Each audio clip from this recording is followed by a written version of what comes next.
this is something quite different from the ordinary run-of-the-mill hatchback, or as the public relations blurbs like to dub it, a notchback.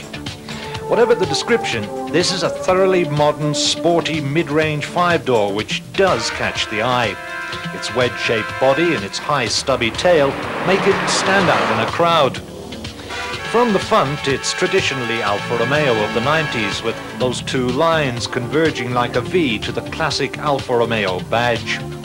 And it's a performer as well, the sort of car which will immediately appeal to the traditional Alfa lover, or the Alfisti as they're better known. This was a car which we didn't have the opportunity to drive on our visit to Turin in Milan last year, so getting behind the wheel for the last couple of weeks was an experience we look forward to, and I might add, one we thoroughly enjoyed. First of all, the 146 handles exceptionally well. With its rigid body shell and the geometry and response of the suspension and the width of the track, you feel like you're driving a sports car. The suspension and ride might be a little on the hard side, but don't let that put you off. Response through the steering wheel in cornering is very definite, and it corners as if the four wheels were stuck to the road like glue. Rack and pinion power-assisted steering is standard here, and the ventilated disc brakes and anti-lock braking system make sure that you come to a safe and short stop. The big tailgate limits vision a bit from the driver's seat, and you have to look for the keyhole to open it, but it's cleverly concealed under the Alfa badge, and it opens up to a boot which is fairly generous for a hatchback. The interior is, we thought, as sporty as the rest of the car, with bucket-type seats in the front which mould well around your ribs, and they feel really good.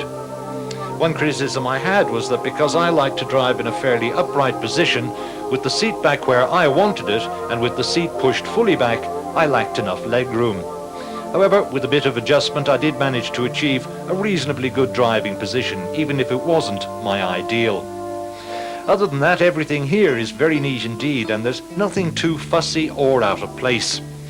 And for the passenger, plenty of legroom with the glove compartment pushed well forward. Rear seat space in the Alfa 146 is average for a car of this sort, but with above average headroom, while the office end is more comfortable and finished off with a very attractive trim with height adjustable steering and air conditioning as standard. I like the instrument cluster, which is well laid out and it's very visible, and for safety conscious fundies there's a driver's side airbag in the sporty steering wheel. Power for the 146 Ti comes from the 2-litre twin-spark 16-valve engine, which is identical to that in the Spider, the GTV and the 145. This develops 110 kilowatts at 6,200 RPM and 187 Newton meters of torque at 4,000 revs. But what is nice here is that 90% of that torque is available at a low 2,500 revs. The engine, in fact, is a bit of a masterpiece, and the torque at low revs and the ability to keep the power coming on as the revs increase is just one of the exceptional characteristics of the engine. And if you're money conscious, you'll be happy to know that it needs very little maintenance. In fact, maintenance intervals are only every 20,000 kilometers, and the first major service is only required at 100,000 kilometers.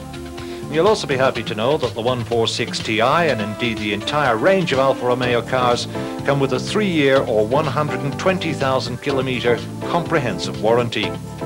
All models run on lead-free fuel, which will also save a few rand in the long run, and all this comes with a price tag of 130,000 rand. As we said, a car for the real Alfisti, and we're beginning to see the latest Alfa Romeo cars making a big impact. There's no doubt the old Alfa Romeo magic is back, and as they used to say in the old days, they're still licensed to thrill.